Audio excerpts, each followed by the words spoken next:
Hello बच्चों, eight gate अभ्यास पुस्तिका सामाजिक विज्ञान कक्षा 7 की जो अपनी पाठ्य पुस्तक है उसका जो डिवाइडेशन है 3 भागों में किया गया है। अपना जो सेकंड पार्ट है हमारा पर्यावरण भूगोल का, आज हम थर्ड चैप्टर हमारी बदलती पृथ्वी में जितने भी क्वेश्चन बनते हैं उन सबको यहाँ बारी बारी से हल करेंगे। चलो स्टार्ट करते हैं। अध्याय थर्ड हमारी बदलती पृथ्वी। तो पहला क्वेश्चन है, पृथ्वी के अंतर्जनित बल का उदाहरण है भूकंप, बाढ़, समुद्री तरंगें, पवन। तो इसका राइट आंसर होगा भूकंप। अगला क्वेश्चन नंबर 2, नदियों द्वारा अपने मूलधार मार्ग पर निर्मित स्थलाकृति है। इसका सही आंसर होगा विसर्प। क्वेश्चन नंबर 3, विश्व का सबसे ऊंचा जलप्रपात है। वेनेजुएला का एंजल जलप्रपात, धुआंधार जलप्रपात, विक्टोरिया जलप्रपात, नियाग्रा जलप्रपात। तो बच्चों इसका राइट आंसर होगा वेनेजुएला का एंजल जलप्रपात। क्वेश्चन नंबर 4, स्थलमंडलीय प्लेट से क्या आशय है। भूपृष्ठ या भूपरपटी में अनेक बड़ी एवं कुछ छोटी कठोर असमान आकार की प्लेटें होती हैं जिन पर महाद्वीप एवं महासागर की सतहें टिकी हैं। उन्हें स्थलमंडलीय प्लेटें कहा जाता है। अगले क्वेश्चन नंबर 5, अंतर्जनित बल के कारण पृथ्वी पर कौन सी घटनाएं घटित होती हैं। जो अंतर्जनित बल के कारण पृथ्वी पर भूकंप, ज्वालामुखी, भूस्खलन, पर्वत निर्माण जैसी घटनाएं होती हैं। क्वेश्चन नंबर नेक्स्ट पर चलते हैं। ज्वालामुखी का चित्र बनाइए। बच्चों ये ज्वालामुखी का चित्र है, आपको दिखाई दे रहा होगा।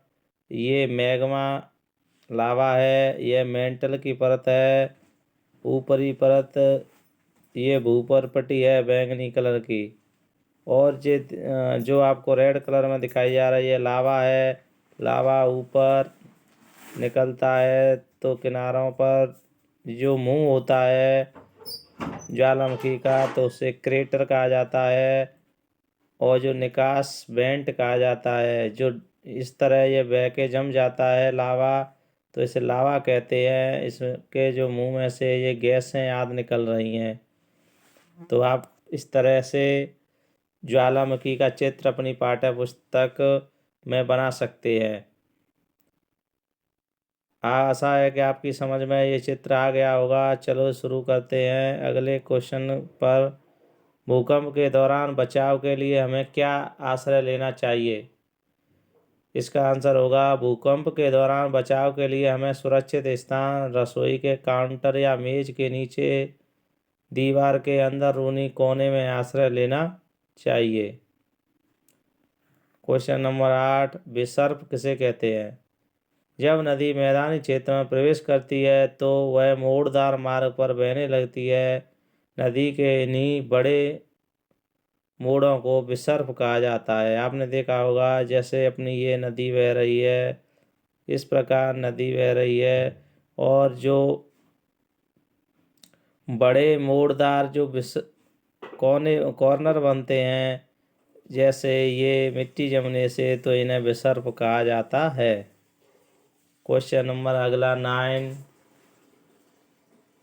नदी अपने मार्ग में जलप्रपात का निर्माण कब करती है।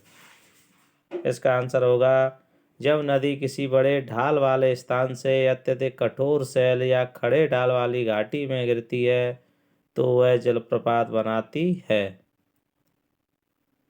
क्वेश्चन नंबर 10, डेल्टा का निर्माण कैसे होता है। डेल्टा का चित्र बनाइए।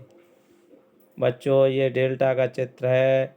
ये नदी की छोटी छोटी शाखाएं हैं, वितरकाएं हैं, और ये दिखाई दे रही है ये मुख्य नदी है, और यह डेल्टा भाग है। नदी समुद्र तक पहुँचते पहुँचते इतनी धीमी हो जाती है कि वह अपने साथ लाए मलबे का निक्षेपण कर देती है। निक्षेपण का मतलब होता है अर्थात जमा कर देती है, और मुहानों पर अवसादों के संग्रह से डेल्टा का निर्माण होता है। अवसाद कंकड़, पत्थर, मिट्टी, रेत आदि को जमा करना अवसाद कहलाता है। अगले क्वेश्चन नंबर 11 पर चलते हैं।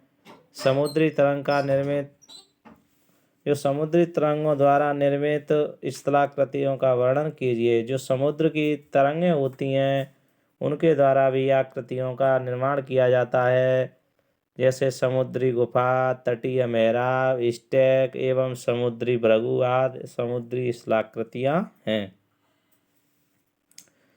ये लहरों के द्वारा कोमल चट्टानों को काटने से विभिन्न आकृतियाँ बनती हैं।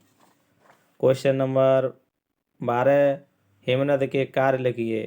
हिमनद आप जानते हो, हिमनद कैसे कहते हैं? जो बर्फ पहाड़ों पर, ऊंचे पर्वतों पर बर्फ की जो नदियां होती हैं उन्हें हिमनद कहा जाता है। हिमनद अपने नीचे की कठोर चट्टानों से गोलाश्मी मिट्टी और पत्थरों को अपरिवर्तित कर देती हैं और गोलाश्मी मिट्टी एवं पत्थरों से भूदृश्य का अपरदन करती हैं। हिमनद गहरे गर्तों का निर्माण करते हैं। हिमनद हिमोड़ निक्षेपण का कार्य भी करते हैं। चलते हैं अगले नेक्स्ट पॉइंट पर चलते हैं। रेगिस्तानी क्षेत्रों में पवन से कौन कौन सी स्थलाकृतियों का निर्माण होता है? रेगिस्तानी क्षेत्रों में पवन से छत्रक बालू के टिब्बा जिन्हें टीले कहा जाता है, लोहेश स्थलाकृतियों का निर्माण होता है। लोहेश वायु द्वारा निक्षेपण से बनी आकृति है। जब रेत के टीले एक स्थान से उड़कर दूसरे स्थान पर जमा हो जाते हैं तो उन्हें लोहेश कहा जाता है।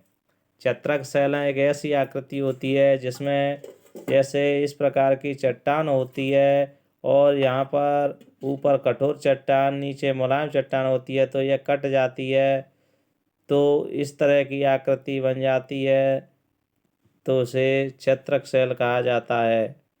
बालू के टिब्बा अर्थात बालू के टीलों को कहा जाता है। आप समझते ही हो। धन्यवाद।